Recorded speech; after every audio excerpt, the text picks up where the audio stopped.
Imagine आप India की most prestigious IT companies में काम करते हो। आप इंटरव्यू क्लियर करते हो और आपकी नौकरी लग जाती है। कुछ 21-22 सालों में ही आप बहुत अच्छा कमाने लग जाते हो एंड आप और आपके पेरेंट्स सुपर प्राउड हैं। लेकिन रोज आप ऑफिस जाते हो तो आप किसी की निगरानी में होते हो, अपने सीनियर्स, टीम लीडर्स जो आपकी बॉडी पे कमेंट करते हैं, आपसे आपकी पर्सनल लाइफ को लेके सवाल जवाब करते हैं और धीरे धीरे आपकी पूरी आइडेंटिटी ही बदल देते हैं। एंड जब आप फाइनली एचआर के पास जाते हो कि मुझे कुछ ठीक नहीं लग रहा, आई एम फीलिंग अनकंफर्टेबल, तो एचआर सिंपली कहती है that some of this is just MNC work culture, relax. That's what's alleged in one of the most explosive corporate cases India has seen in many years. A TCS BPO unit in Nasik, multiple women, a male employee और 9 FIR. 7 लोग arrest हो चुके हैं and एक HR manager is still absconding. अब आप सोचोगे sexual harassment तो आए दिन होती रहती है, ऐसा भी क्या है जो हर मीडिया चैनल पे सिर्फ एक ही बात हो रही है? It is because the allegations go deeper. यहाँ बात हो रही है रिलीजियस कोअर्जन की, फोर्स्ड कॉन्वर्सेशंस की और व्हाट्सएप ग्रुप्स की जहाँ टारगेट्स वर आइडेंटिफाइड और पॉसिबली एक नेटवर्क एस्टैब्लिश हो रहा है जिसके इंटरनेशनल लिंक्स हैं, which means it is a threat to national security as well. इस केस को पॉलिटिशियंस ने नाम दिया है कॉर्पोरेट जिहाद. लव जिहाद तो आप सबने सुना ही होगा, अब ये कॉर्पोरेट जिहाद क्या है? तो आइए बात करते हैं इस पूरे केस की एंड कैसे आपको, मुझे और हर नागरिक को इस देश के अफेक्ट करता है. पर शुरू करने से पहले एक चीज समझो, इसका कोर है वर्कप्लेस सेक्सुअल हरासमेंट, यानी कि women employees at TCS BPO in Nasik alleged sustained sexual misconduct by their colleagues and team leaders over multiple years. 2022 से ये कहानी शुरू होती है और आ जाती है 2026 तक. लेकिन ये इतना सीरियस तब हो जाता है जब रिलीजियस कोअर्जन आ जाती है. विक्टिम्स का कहना है कि उनको प्रेशराइज किया गया था रमजान के फास्ट रखने के लिए, नमाज पढ़ने के लिए और अपने हिंदू रिलीजियस प्रैक्टिसेस को अबैंडन करने के लिए. Derogatory remarks were made about Hindu gods. एक मेल विक्टिम ने बताया कि उसको फोर्स किया गया था to wear a religious cap and recite prayers while being abused of his own faith. और तीसरी डायमेंशन आ जाती है उस व्हाट्सएप ग्रुप की जो इस नेटवर्क को एस्टैब्लिश करता है. एक सस्पेक्टेड टीचर है जो लिंक्ड है टू मलेशिया. यहाँ पे एचआर, जिसको एक सेफ्टी नेट की तरह फंक्शन करना चाहिए, is possibly attached to the link in this entire chain. तो जब लोग कॉर्पोरेट जिहाद की बात करते हैं वो ऐसे कॉर्पोरेट एनवायरनमेंट्स को डिफाइन कर रहे हैं जहाँ पे पावर स्ट्रक्चर्स और प्रोफेशनल रिलेशनशिप्स को यूज किया जाता है as tools for religious conversions through sexual manipulation and coercion. और यही एलिगेशन पे जांच जारी है. अब ये प्रूव हुआ है नहीं, लेकिन SIT इसी पे काम कर रही है. पर ये FIR, अरेस्ट और विक्टिम की टेस्टिमनी डीपली डिस्टर्बिंग है. Now let's understand this entire shocking thread and कब पुलिस को इसके बारे में पता लगा.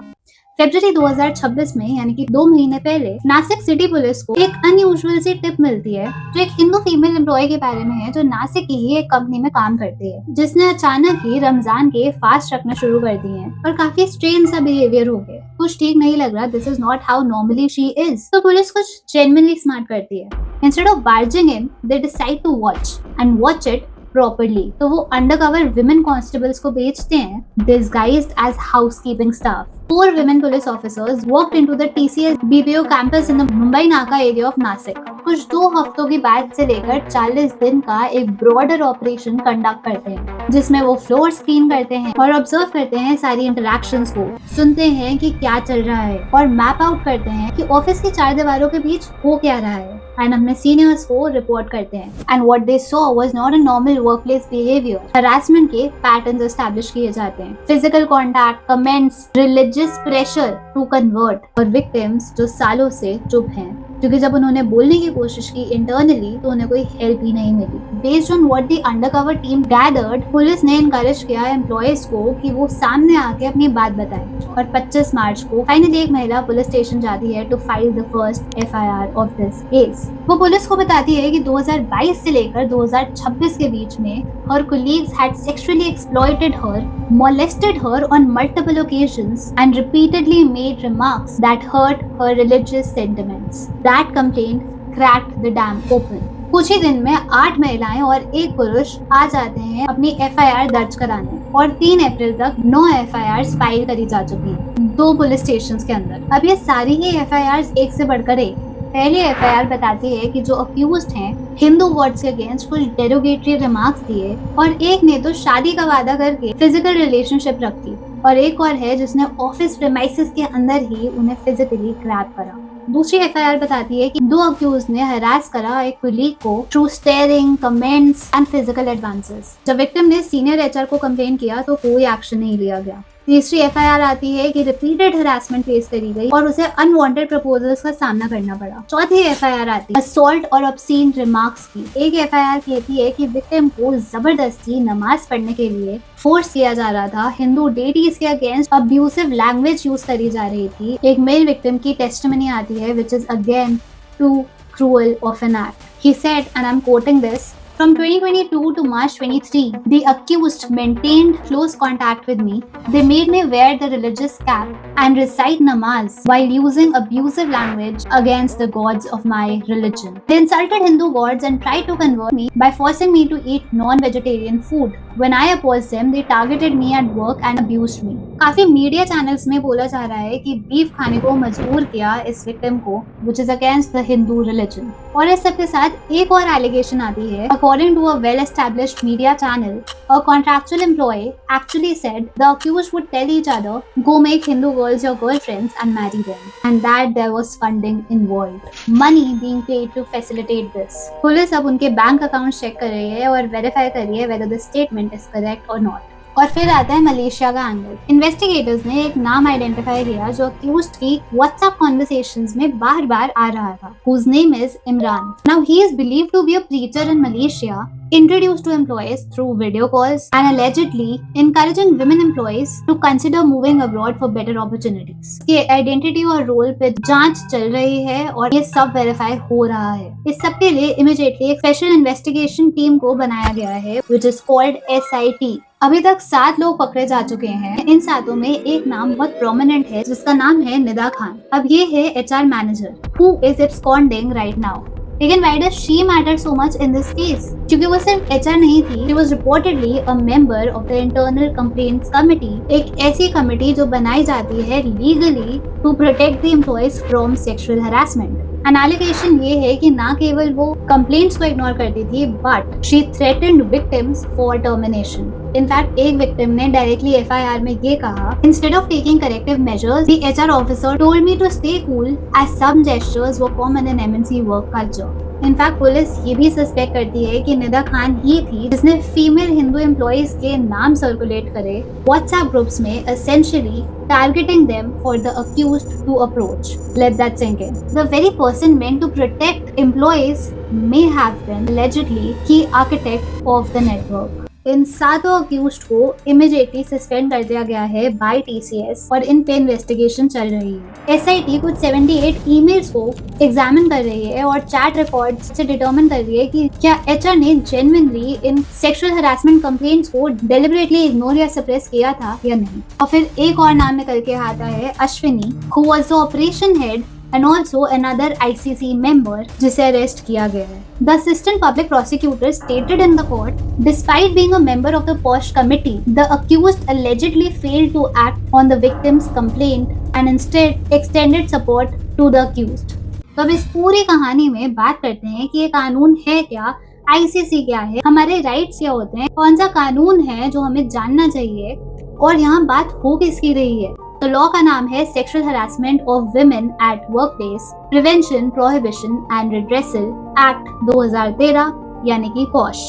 बहुत बार नाम सुना होगा, पॉश है, posh committee, posh act, sexual harassment cases हैं, हर चीज पॉश के अंडर आती है। तो मैं छोटा सा एक बैकग्राउंड देती हूँ आपको कि है क्या।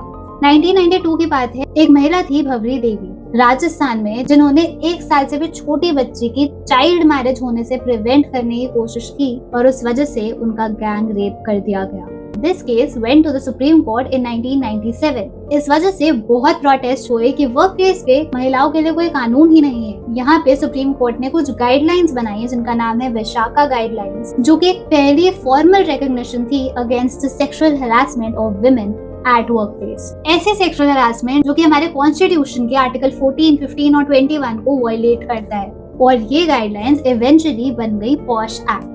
पॉश करता क्या है? हर ऑर्गेनाइजेशन जहाँ पे 10 या 10 से ज्यादा एम्प्लॉइज हैं वहाँ पे एक इंटरनल कंप्लेंट्स कमेटी बनाना मैंडेटरी होता है, जिसमें एक सीनियर फीमेल एम्प्लॉय होनी चाहिए, प्रिसाइडिंग ऑफिसर, और 2 इंटरनल मेंबर्स होने चाहिए, या तो जिन्हें लीगल नॉलेज है या फिर वो सोशल वर्क करते हैं, और एक एक्सटर्नल मेंबर होना चाहिए, या तो किसी एनजीओ से या कोई लीगल एक्सपर्ट या फिर कोई ऐसा जो सेक्सुअल हरासमेंट केसेस के बारे में जानकारी रखता हो। Crucially at least 50% of the ICC must be women, और ये पूरी इंक्वायरी 90 दिनों के अंदर हो जानी चाहिए from the time of receiving a complaint. अब इस सब में ये नासिक केस से कैसे रेलेवेंट है और क्यों इतनी अलार्मिंग है, क्योंकि इस केस में आईसीसी इंटरनली ही कॉम्प्रोमाइज थी। HR manager Nida Khan was on the ICC, operation heads was also on the ICC, और दोनों ही अक्यूज्ड या तो पार्टिसिपेट कर रहे थे इन दिस मिसकंडक्ट या फिर अक्यूज्ड को एक्टिवली प्रोटेक्ट कर रहे थे। This is what lawyers and workplace safety experts call as structural failure of POSH. On paper तो टीसीएस की जीरो टॉलरेंस पॉलिसी है,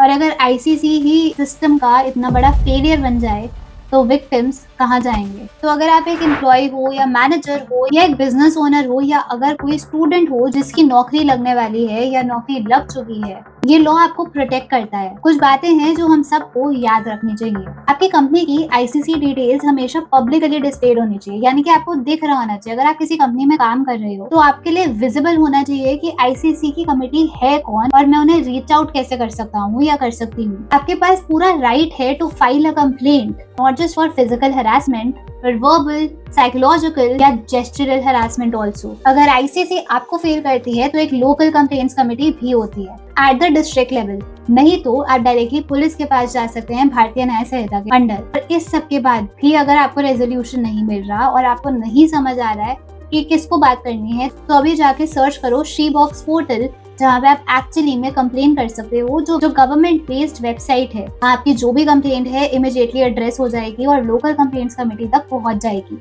इस सब के लिए एम्प्लॉयर्स को 50,000 तक का जुर्माना भरना पड़ सकता है। रिपीटेड वायलेशंस की वजह से लाइसेंस भी कैंसिल हो सकता है। ऐसे केस में NITES has officially approached the ministry of labour and employment demanding a full posh compliance audit of TCS and a statewide audit of all major IT companies in Maharashtra। ये केवल नासिक तक limited नहीं है, ये एक systematic issue है। In fact, victims were reportedly between 18 to 25 years of age, which is too naive to fall for all this traps। क्या हमारे वर्कप्लेस सेफ्टी मैकेनिज्म सच में हैं भी, या फिर बस एक पेपर पे दिखाने के लिए स्टैम्प्ड है? क्या विमेन एम्प्लॉयज इंडिया में सेफ भी हैं? द फैक्ट कि ये 2022 से 2026 तक चल रहा है, 4 साल जिसमें आईसीसी को ही यूज किया जा रहा है पूरे रैकेट को चलाने में। A group of young women and a man went to work every day at a prestigious IT company. They faced harassment, sexual, psychological, religious. They tried to complain. The very system that was supposed to protect them allegedly turned against them. And it took an undercover police operation,